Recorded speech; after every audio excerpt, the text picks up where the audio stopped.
Sainers, welcome to 2025. Happy New Year, Merry Christmas. Hope you all had a fantastic holiday period with family and friends.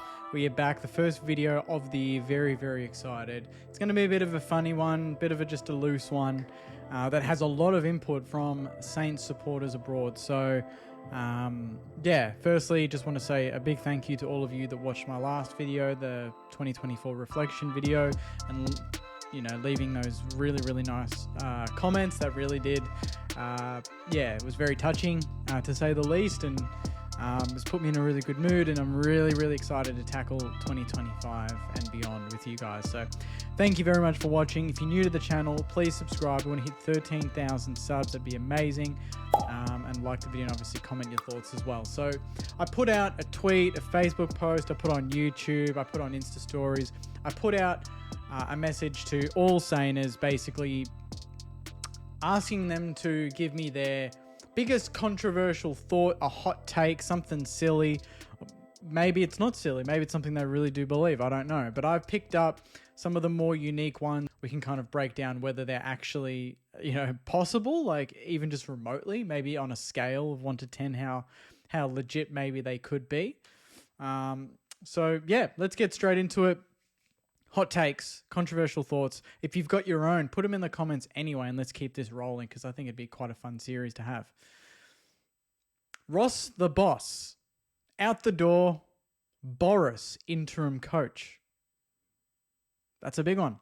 That's a massive one to kick this one off. Ross the boss out, Boris in. Because I know we've seen the coaching shuffle around, and there have been some little, rumours of Corey Enright wanting a senior role at some point. Is Geelong going to come knocking? Is St Kilda going to open the door for him at some point? Ross's contract, I believe, goes until the end of 2026. So, that's an interesting one, but I don't think that's completely outlandish, to be honest. I think that's kind of like maybe a 3 or a 4 out of 10 at the moment on the realistic scale. It could be even higher. Who knows? But that's a big one to start. We erect a Dougal Howard statue of him making that save against Sydney before falling into the Sydney cheer squad right out the front of Moorabbin. These are word for word, by the way. I've taken these. These are word for word that you guys have submitted. So anyone that thinks I'm just making these up, they are in the comments. Trust me. If that was a grand final, and Dougal Howard's done that and he's fallen into the cheer squad, bloodied face and all that, that's a statue. That's automatic Norm Smith material. You could have one possession for the whole granny, but if he saves a goal that wins us the grand final, wins us our second flag, that is a statue. That is legend status, AFL St Kilda Hall of Fame. He wins the BNF that year, guaranteed. He wins every accolade imaginable if he does that in a granny. It's a normal game. No statue there. But I tell you now, if he does that in a big game, we're going to be calling for it, and I'll raise funds for it too. Jack Steele to lose the captaincy to Wilkie. So there's been a lot of people suggesting this year Steele won't be captain, or that this year will be the last year that Jack Steele is St Kilda captain. A lot of people do suggest that Cal Wilkie could be the one next in line to take it off him. We haven't announced a captain yet. I know we normally do that pretty late, but if there's no change, you might as well just announce it quickly. But it wouldn't surprise me. Like, this is kind of a 5 or a 6 out of 10, I think, in terms of realistic scale. It wouldn't surprise me at all if Cal Wilkie was becoming captain, or if they become co-captains this season, only for then maybe Wilkie to become the solo captain next season. I don't know. But Wilkie does a lot of the media stuff. He gets in front of the camera quite a bit, almost more than Steely these days. Maybe that's a sign that he could become captain. Some people think Rowe. Some people think just save it, leave it for Steele, and then eventually Philippo or someone like that, a young gun. I don't know. But either way, I think we've got some options there. And if Steely remains captain, I'll be more than happy to have him be our captain for another year. So yeah, that's an interesting one. Not unrealistic, though. That could absolutely happen. One of the newly drafted players to have a Nick Dacos level debut year. Nick Dacos level. Not just our debutants to have a good year. This is almost Brownlow worthy year. I dare say this is probably on a, no disrespect to who we've drafted, but obviously to have a Nick Dacos type year. Even his debut year was one of the all-times. It's going to be hard. That's a 2 or a 3 out of 10 for me. I mean, I'd be happy for any of our players, let alone newly drafted, to have a Nick Dacos type season this season, to be honest. This next one. I mean, imagine if this happens. Imagine the melts on this channel. St Kilda is the only team Richmond defeats. That is such a... I mean, you got to go to the... Is this the sad Sainer who's posted this one? Because that is sad. That is very, very sad. St Kilda is the only team Richmond defeats. But you know what the even sadder thing is? If you think about it in terms of like possibilities. I mean, it could happen. We could well still make top 8 and drop a game to a Richmond. You know, drop a game to just a West Coast or a North. You know, just along the way. That's what we do. We've done this before. We've dropped games we should win. Richmond is early in the season too, so it's like round 2 or 3. We shouldn't be losing to Richmond. I think that's a 1 or a 2 out of 10 on realistic levels. Like if it's odds, we're $1.10 and they're probably $6.50, $7. Maybe less. I don't know. But we shouldn't be losing to Richmond. I don't think we will lose to Richmond, but is there a chance we could drop a game that we should win comfortably? Absolutely. I mean, most teams are going to drop a game they probably should win along the way. This one's the complete opposite. We are top of the ladder after 10 weeks. We have a tough start to the season. So if we are top after 10, with the back end of the season that we have, a lot of games at Marv, a lot of winnable games, we would have already played Brisbane at this point and played Geelong and Fremantle and Carlton. We would have got those out of the way. So if we're sitting top or even top 4, top 5 after 10 weeks, we should be making the 8. We should be pushing for top 4 after that point, to be honest. But are we going to be top after 10 rounds? What's the realistic... What's it telling me? To me, that's probably still a 2 or a 3 out of 10. I think we've got a lot of work to do, and we've got a lot of tough games. But if we manage to get anywhere near the top half of the ladder after 10 weeks, we can actually start to get a bit excited here. The Sharmanator to kick 50. Membry's out, Sharmanator in. Is he going to kick 50? I think that's dependent on King and how well King goes and how many games he plays. Because if he doesn't play well or, you know, if he, God forbid, he gets injured again, Sharman's going to be the man. So with Caminiti and Owens, but I firmly believe Sharman in a good year can kick 30 to 40. 50, that's a stretch. That's a stretch. But if he kicks 50 and King kicks 50 and we get the smalls going, that's a lot of goals, and we want to kick more goals per game. So that obviously means our forwards need to impact a bit more. So Sharman to kick 50, to me, that's a 2 or a 3 out of 10. I think end of 2025, we will finally have a player that the media says is a top-shelf A-grade elite midfielder in Mateus Filippo. That's a big call. In his 3rd season, is he going to be our A-grade mid at the end of the season? I think we all want him to be.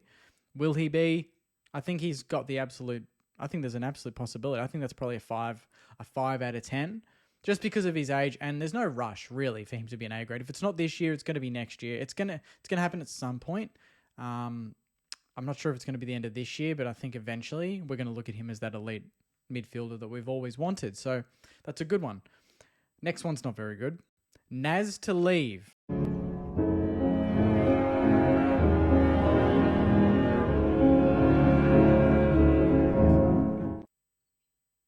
I don't know what that would be out of 10.